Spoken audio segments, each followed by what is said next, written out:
ఇది మనకి రోడ్, ఇది 33 ఫీట్ల దారి. ఇది ఇక్కడ నుంచి మనం స్ట్రైట్కి వెళ్తే ఒక 1 కిలోమీటర్ వెళ్తే మనకి బీటీ రోడ్ వస్తుంది. ఇటు లెఫ్ట్ సైడ్ అంతా పామాయిల్ తోట ఉంటుంది 20 ఎకరాలది.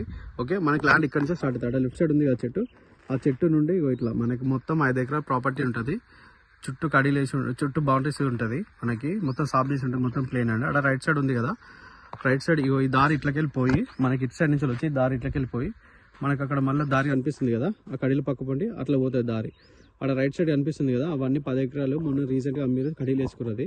ఓకే, ఇది మొత్తం మనకి 5 ఎకరాల ప్రాపర్టీ ఉంటుంది. అటు ఆ ఫేసింగ్ వస్తుంది, ఇటు ఈ ఫేసింగ్ వస్తుంది. 2 సైడ్ రోడ్ వస్తుంది మనకి. ఇది బీటీ రోడ్ కూడా శాంక్షన్ అయిందట.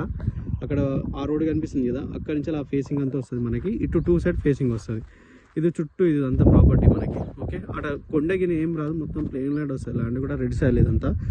ఇది ప్రాపర్టీ మనకి మొత్తం 5 ఎకరాల భూమి, క్లియర్ టైటిల్ ఉంటుంది. ఇవి ఆపోజిట్లో ఇదంతా మనకి అక్కడి నుంచి ఇక్కడ మొత్తం ఇది పామెట్ తోట అవి వేసుకున్నారు. మనకి ఇటు సైడ్ నుంచి వస్తున్నప్పుడు ఇటు ఈస్ట్ ఫేస్ తోటి ఉంటుంది. ఇదంతా వస్తుంది రోడ్. మళ్ళీ ఇటు సైడ్ కూడా మనకి అక్కడ రోడ్ ఫేసింగ్ వస్తుంది. అక్కడ లాస్ట్ కడ ఉంది కదా, అక్కడ రోడ్ ఫేసింగ్ తోటి వస్తుంది. ఇట్లా ఉంటుంది మనకి ప్రాపర్టీ మొత్తం 5 ఎకరాలు ఉంటుంది.